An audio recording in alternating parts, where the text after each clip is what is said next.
Hey everyone, before we dive in, don't forget to hit that like button, subscribe to the channel, and drop a comment letting us know where you're watching from and what time it is there. It helps the YouTube show you more stories like this one. Alright, let's get started. We are about to spend the night inside what many consider to be America's most evil house. This is the LaLaurie Mansion, located at 1140 Royal Street in the heart of New Orleans. For nearly 2 centuries, this building has remained at the center of some of the most disturbing reports of paranormal activity in the United States. But what haunts this mansion, E&T just whispers or shadows it. The lingering agony of human suffering, buried beneath layers of time, silence, and denial. The woman responsible was Madame Delphine LaLaurie, socialite of great wealth and standing.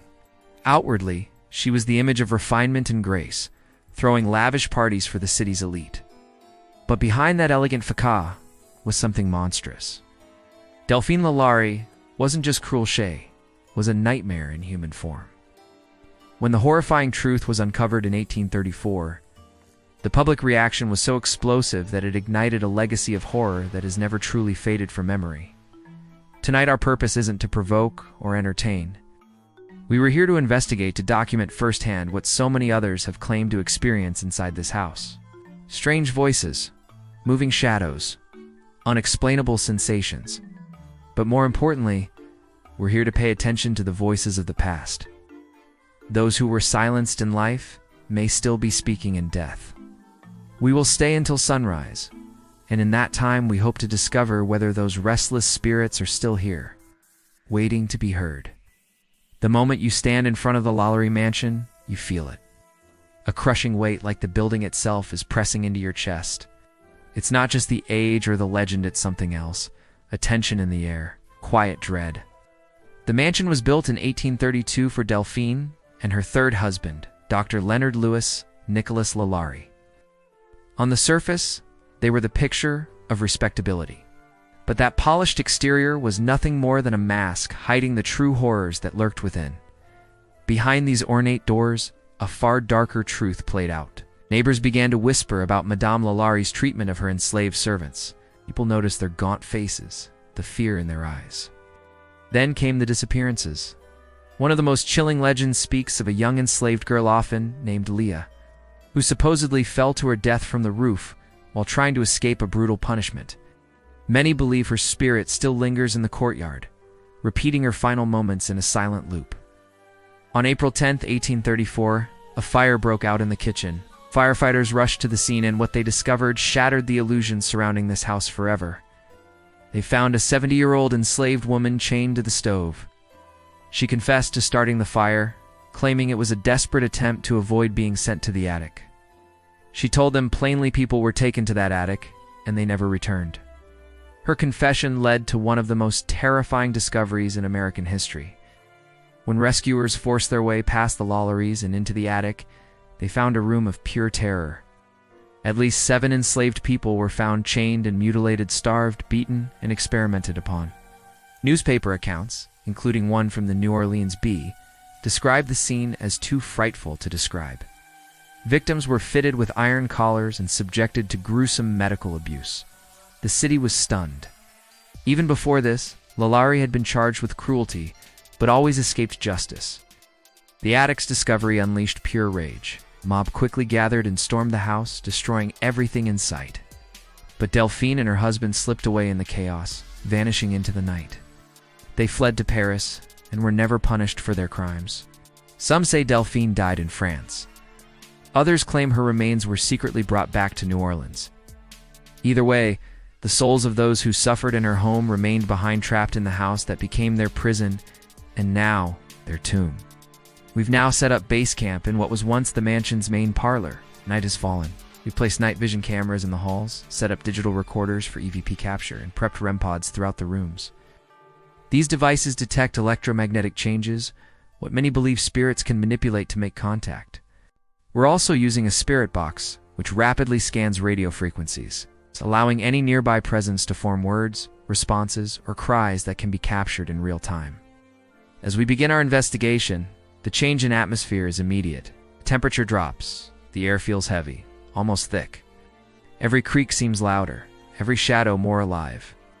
We start on the second floor, outside the family's private chambers. Reports of ghostly sightings here often include Madame LaLaurie herself, described as a cold, suffocating presence. We tread slowly, speaking softly. "Is there anyone here with us tonight?" Silence answers back, but it feels like we're not alone. We reach a room overlooking the courtyard, the very spot where Leah is said to have fallen. The spirit box is switched on. The static rushes like wind through a tunnel. Is there a young spirit here?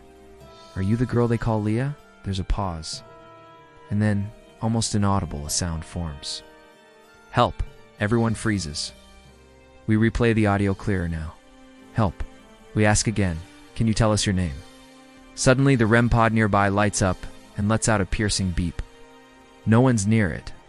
Something is responding. The energy in the room shifts. There's tension. Tight. Almost oppressive. We decide to escalate the session. "What happened to you? Do you want us to leave?" No verbal reply this time, but footsteps echo down the hallway. Slow, measured, heavy. We rush out to find no one there. We scan with our thermal, Cameron, nothing shows. Still, we all feel it. This isn't random. It's building. We decide it's time to head to the attic, the place where pain was concentrated. The darkest room in a dark house. It's 2:30 a.m. at the time, when many believe the veil between worlds is at its thinnest. We ascend the narrow staircase into the attic. The moment we enter, we feel it. Dread, not fear dread. Like something awful is waiting. The air is stale. The room is cold. The wallpaper is cracked, and the floor beneath us creaks with every step. A rusted hook dangles from the ceiling, unmoving, but somehow it draws your eye. This room doesn't just hold stories. It holds something else. Something to watch. Something waiting. One of us will now stay in this attic alone for 30 minutes. No lights, no distractions. Just a camera and a digital recorder. The investigator sits on the floor, still as the darkness around them. Are the spirits of those harmed in this room still here? "We know what was done to you. We are here to honor you. Please, give us a sign." A long silence follows, then bang. A sharp crash from the corner. "That wasn't a creak," he whispers, flashlight scanning the shadows. Something was thrown. We all still go. The room gets colder. And then a metallic dragging sound across the floor. Chains, just like the legend said. We activate the spirit box. "Who made that noise? Were you kept here?" The static stutters. Then a voice slices through. "Leave now. Justice." The words hang in the air like ice. Thermal cam flashes, showing a figure. Blue, human-shaped, unmoving in the corner. The investigator breathes heavily. "They're here," he says. "They're absolutely here." We regroup downstairs. No one's speaking much. What we saw and heard was more than just ghost hunting. It was a direct response, intelligent, emotional, angry. The LaLaurie Mansion isn't just haunted at protests, it mourns. Some say the house is cursed. One of its more recent owners, actor Nicolas Cage, lost it in a devastating financial collapse. Coincidence or curse, we don't know. But we do know the mansion never forgets and it doesn't let go easily. The sky outside begins to brighten. Dawn is near. We begin our final walkthrough, and the house feels different. The violence in the air has settled, replaced by something softer but heavier. Grief.